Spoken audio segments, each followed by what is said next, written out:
News when you want it with Bloomberg News Now. I'm Karen Moscow. And I'm Alexis Christoforous. Here are the stories we're following today.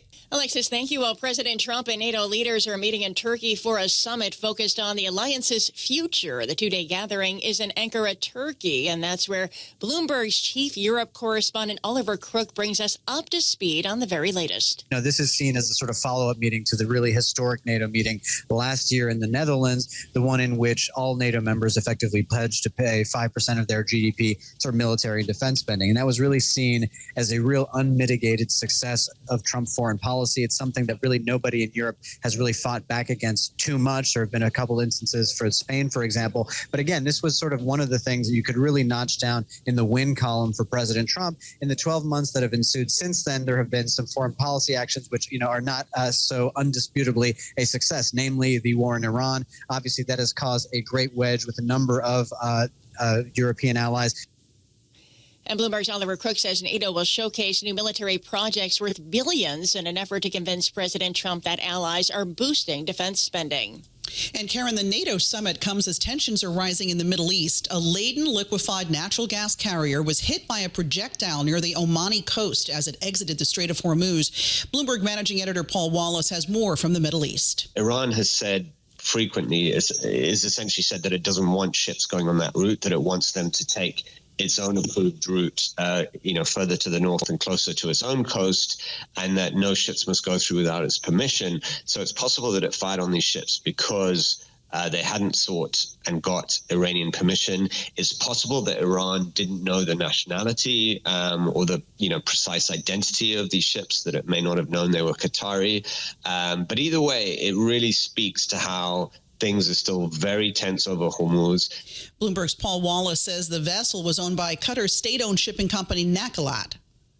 Well, we now turn to the world of sports, Alexis, where the dream of a World Cup for Team USA is over. Bloomberg's John Stashower joins us with the latest. John, good morning. Good morning, Karen. Playing on home soil, this U.S. World Cup team won 3 games. That's more than any previous team, but the run ended with a decisive 4-1 loss to Belgium. Tyler Adams called it a disappointing end to an otherwise positive World Cup. I think that was the goal, was to obviously inspire people that the sport was growing in the U.S., which I think we saw. I mean, the support was unbelievable. I think our initial reaction as a team was that in this moment we let them down. Very quiet game for Fuller and Balogun after so much was made of his suspension being lifted and the role President Trump played. More on the World Cup coming up in sports. John Stashower, Bloomberg Radio.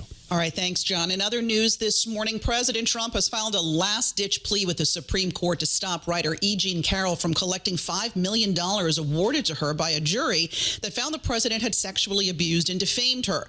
The Supreme Court previously rejected Trump's appeal, which focused on technical questions involving federal rules of evidence for civil cases. A decision by the High Court to reopen the case could delay Carroll's receipt of money. Right now, it's being held in escrow to cover the jury award and interest.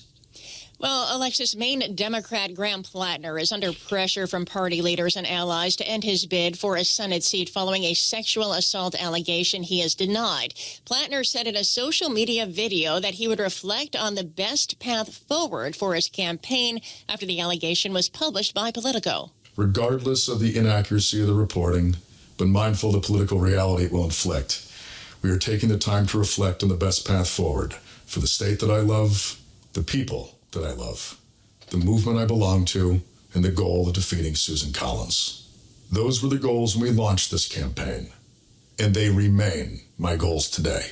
Graham Platner has 1 week to decide whether to drop out of Maine's Senate race against Republican incumbent Susan Collins. And we now turn to the markets, Karen, where tech stocks are leading. Stocks lower around the world. NASDAQ futures down more than 270 points, or about 1%. In Asia, the Kospi in South Korea dropped almost 5%. A blowout earnings report from Samsung Electronics was not enough for investors. The world's biggest memory maker by market value dropped more than 8% in Seoul. Max Bloxham covers tech stocks for Bloomberg Intelligence. All these stocks have gone up a huge amount this year so far.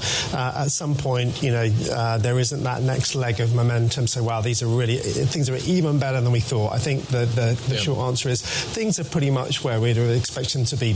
Bloomberg intelligence analyst Max Bloxham says Samsung's quarterly profits surged 19-fold. And that's news when you want it with Bloomberg News Now. I'm Alexis Christoforous. I'm Karen Moscow, and this is Bloomberg.